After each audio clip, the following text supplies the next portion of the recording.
We're getting new information about Iran's military attack on U.S. bases in Iraq. A defense official tells CBS News 20 to 24 short and medium-range missiles were launched from locations in western Iran. The official tells U.S. there was no serious consideration given to launching a preemptive strike before the missiles were launched. And we're told the U.S. didn't have the capability to shoot down any incoming missiles because there were no Patriot missile batteries in Iraq. It's manager for Iran at the CIA, Norman Roule. He joins us now. So, Norman, there's some speculation that Iran intentionally missed Americans but one U.S. defense official refuted that idea. Given your knowledge, your understanding of this region, how's Iran's military and government dealt with a situation like this in the past? What's your assessment about whether this was a direct targeting or whether they were intentionally trying to miss this? Well, good afternoon. Iran's government has never faced a situation such as this in the past.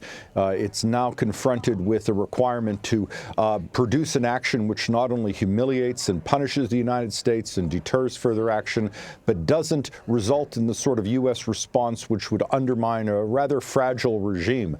So for that reason, there is some reason to believe that Iran would have wanted to avoid a large number of American casualties.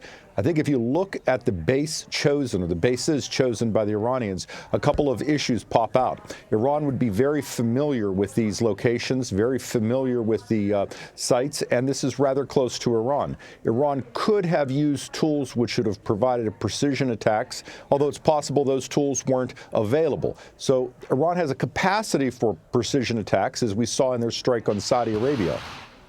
Iranian President Hassan Rouhani said that today that Tehran's final answer to the killing of Soleimani will be to kick out all U.S. forces from the region. How do you think they might go about trying that? Iran doesn't have the capability to do that, and for the large majority of the region wouldn't want to see that from happening. Where Iran has the capacity to confront U.S. forces would be in portions of Syria, in Iraq, and that's really about it. Most of the region sees Iran as an aggressor. Also, President Rouhani's statement is nothing new. Iran has been calling for the withdrawal of U.S. troops so that it could dominate the region for years. Let's not forget the president's been at odds with Iran ever since he took up the nuclear deal and decided to walk away. Iran has signaled it's just going to ramp up its nuclear program. But it was interesting because today Republican Senator James Inhofe said that the president told him this will lead to negotiations. Here's what he said. He reconfirmed this with me on the phone last night at 9 o'clock. President Trump did, that this is going to open the door for negotiations and for the first time. So he said that to you? Yeah, it's what he said to me. So no more. You mentioned humiliation and how this situation is very different. What makes the president or Republicans believe that suddenly Iran is going to want to negotiate? Well, the purpose of large, comprehensive sanctions is to place the regime under sufficient economic pressure that eventually it produces a debate among its innermost leadership where they say, are our actions worth this cost, which is producing political and economic instability? Perhaps we should choose a diplomatic route and negotiate with the West. The killing of Qasem Soleimani, a terrorist and someone who certainly is better off where he is another shock to the regime. And I think the idea is that this might assist the promotion of that debate among its innermost leadership. Candidly, I'm not sure Iran is interested in negotiations at present. Interesting to hear you say that. You told the Washington Post last week, and I want to quote directly here, "My fear for several decades has been that in the absence of a clearly understood red line, we should risk the very conflict that we hoped to avoid." What do you mean by that?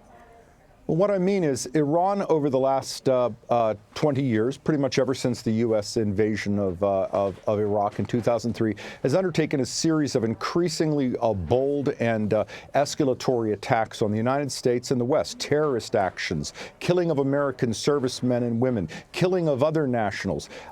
But it did so in order to get our attention, to cause us to change our policies.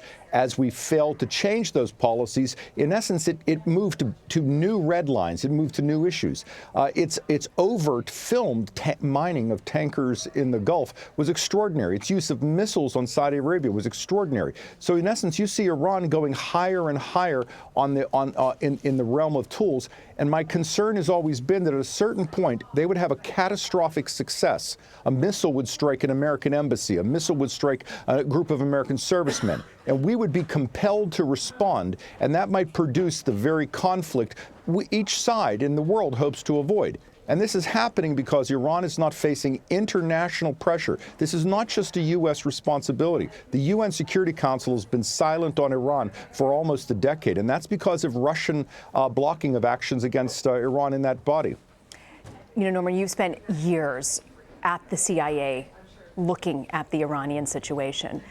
The president came out saying that he believes negotiations are possible. What do you think is a realistic opportunity moving forward with this to de-escalate?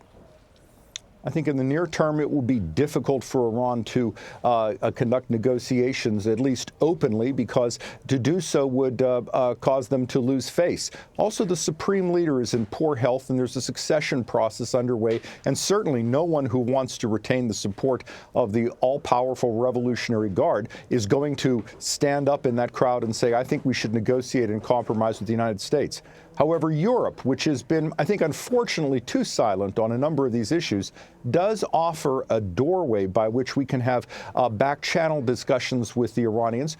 We also have permanent representatives at the United Nations who can have lower-level discussions. So there are options for negotiations.